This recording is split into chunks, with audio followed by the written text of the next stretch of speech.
Si KD sa game 2 na nangyari, halos gumawa ng 9 turnover tapos 20 points lang sa first half. Pagpasok ng second half, 3 points lang ang na-contribute niya sa team offense nila, na mismong dahilan kung bakit lumaki yung point differential ng Lakers pagpasok ng fourth quarter. Sobrang inefficient yung shooting dyan ni KD. Hindi ko alam kung dahil to sa knee injury na iniinda niya o talagang effective lang yung defense strategy na ginawa sa kanya ng Lakers. Halos 7 to 12 lang yan sa field, 1 to 4 sa 3. Hindi nga raw normal sa laro nitong si KD yung games na yan. Sa game 2 kasi, isa sa pinakamalaking factor kung bakit nasibak nga raw ang Rockets dahil ang Lakers nakapag-force ng maraming turnover. Halos 15 turnovers ang nakomit ng Rockets sa buong game. Siyam galing pa mismo dito kay Durant, kaya napabagal ang opensa ng Houston Rockets at hindi nila nasabayan ang shooting efficiency ng Lakers mula sa field at 3. Halos si Luke Kennard at Hachimura yung mas mataas ang contribution dyan. Gumana lang talaga itong si Smart at LeBron, hindi lang sa leadership at playmaking. Naasahan yung mga yan, kaya halos pumasok sa 46% yung field goal ng Lakers, samantalang 40% lang sa Rockets. Tapos 24% lang yung mga yan sa 3. Yan yung pinakamababa nilang shooting percentage ngayong season, sa playoffs pa nangyari. At aminado mismo si KD na nag-clamp siya sa game 2 na yan. Sinabi niyang nag-clamp siya kaya malinaw nga raw na nakontrol at napigilan siya sa depensa na ginawa ni Marcus Smart at Luke Kennard at iba pa. Hindi siya nakapaglaro ng normal niyan level bilang elite scorer. Hirap maka-points, napilitan mag-pass at nawawala yan sa rhythm. Kapag dinouble team siya, 2 to 3 defenders ang nakaabang. Imbis na umatake, pinapasa niya agad yung bola. Sobrang pressure yung ginawa sa kanya dyan.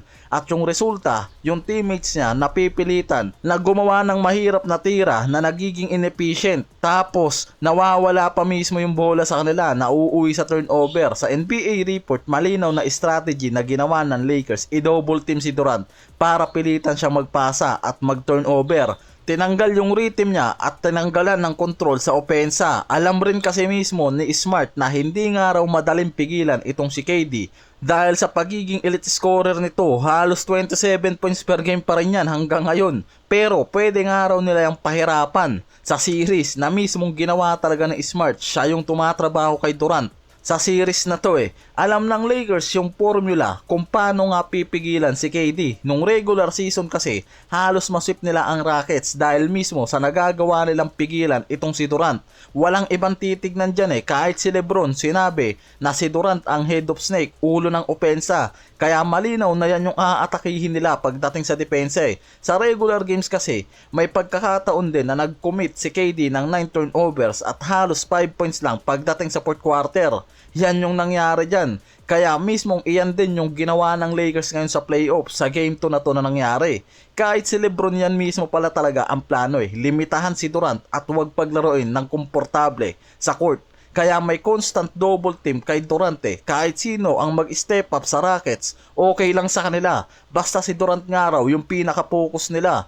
Pinilit nila si Durant na magpasa o mahirapang tumira. Kaya ang naging resulta mismo, halos 3 points lang sa second half, may 9 turnovers pa. Kaya pinuri ni LeBron si Marcus Smart dahil sa pagiging reliable nga raw nito, both ends, offense at defense. 25 points, malaking tulong sa scoring lalo na sa kawalan ni Luka at Reeves. Plus contribution nitong si Luke Kennard. Sa depensa naman, siya mismo yung tumatrabaho kay Durant. Aggressive, physical, at pag double team, siya ang naglilid. May experience si Smart sa playoffs. Siya yung trusted ni LeBron dahil sa toughness at composure. Si Smart ang naging X-factor para yung scoring at defense sa game 2. Walang no choice ang Lakers kundi asahan talaga itong si Marcus Smart na magiging malaking problema para kay Durant sa series na to. Hindi nila pwedeng bigyan ng pagkakataon na makakuha ng araw ng magandang momentum sa loob ng court si KD dahil talagang game changer yan. Kaya si Smart talaga ngayon yung may mabigat na trabaho, lalo na siya ang nakapokus dito kay Durant. Hindi lang defense, pati sa offense, yan yung inaasahan sa kanya na limitahan yung pagiging aggressive at elite scorer ni Durant.